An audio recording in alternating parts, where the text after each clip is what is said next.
Hi everyone.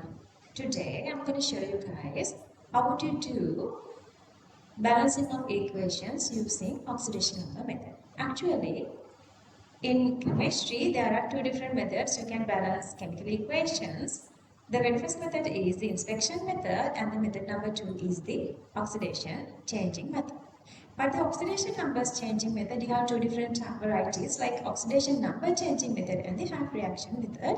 Half reaction method is very easy to understand, but it takes time for the exam to when you are balancing equations. In case they were given new equation for you guys to balance, the best way is the oxidation number method. This method is complicated because students don't like this method unless otherwise they are really talented. But trust me, if you understand this method actually is extremely easier. Only thing is, this is hard to memorize. I'm going to go with a little complicated question so that you guys can understand everything together. And here I'm going to go with HCl is converting to Cl2 here. Dichromates is reducing to Cr3 plus. Okay, the very first step is to identify what are these elements which is going through this redox. So you guys can see here, -1 is oxidizing to 0 here and +6 is reducing to +3. -1 oxidizing to 0, +6 reducing to +3. Okay, then I'm going to count how many electrons are participating. -1 to 0, one single electron. So I'm just writing one single electron here. And +6 to +3, 3 electrons. +6, +5, +4, +3, 3 electrons. So I'm just writing 3 electrons here. But remember, still you have 2 of these chromiums. One goes from +6 to +3. 2 of them are supposed to go twice of that. So that I'm going to multiply. Since you have 2 here, I'm going to multiply this by 2. Then altogether 6 electrons. So that, see, chromium is gaining 6 electrons. So that chlorine is supposed to be losing 6 electrons. So that here, one chlorine is losing here. One chlorine is losing here gaining here one single electron. One chlorine is losing here one single electron.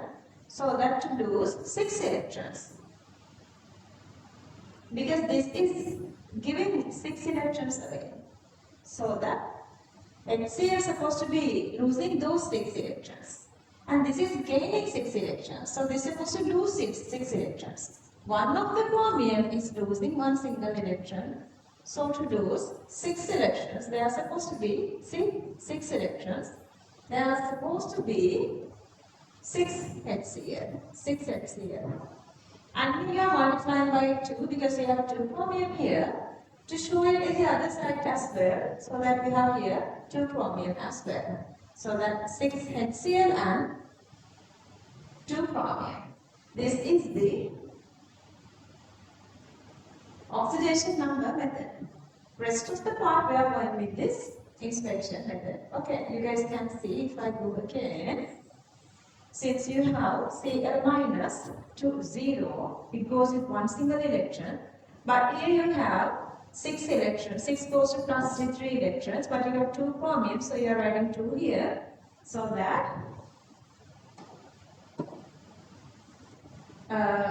2 lose 6 electrons. They are supposed to be 6 HCl. And we have 2 here, so we're going to multiply this by 2. But then understand the redox part is done, but still not only this chlorine, okay, I go with another color, not only this chlorine converted to this Cl2. But before that, again, since you have 6 HCl here, you can add 3 Cl2 here.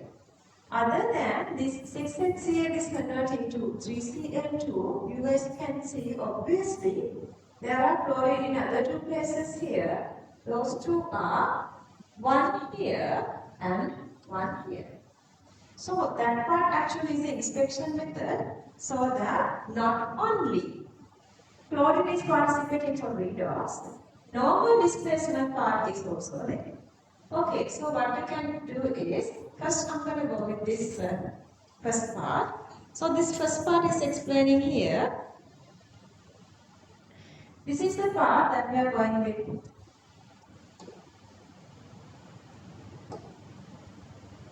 redox balancing. By the redox balancing, then we have 6 HCl here and 2 chromium here, 3 chlorine here. But other than that, since you have another, since you have another here, 6 chlorine plus, since you have 2 potassium, number multiplied by 2, so then you have another 2 chlorine, 6 plus 2, 8 chlorine. All these 8 chlorine coming from HCl, so I'm going to add another 8 HCl here. So that altogether 6 plus 8 is supposed to be 14 HCl, 1 potassium dichromate, 2 chromium, 3 chlorine, and then since you have 14 hydrogen, you need 7 water here. 7 water and 2 KCl. This is how you are going with initially through the oxidation number method and you are ending with inspection method. So very easily using this method you can balance any of these redox equations, and this method is actually saving time. Only thing is it takes little time for you to get the practice. Okay, if I go again with this, the very first step, understand which elements are going through the redox. Then the second step, then understand which one is oxidizing and which one is reducing, and from how many electrons. Then you guys have to balance these electrons by getting a common factor. Then depending on how you get the common factor, you are multiplying each of these by the whatever the values you found. And then that is the oxidation number part. Rest of the part you are going through with this inspection method.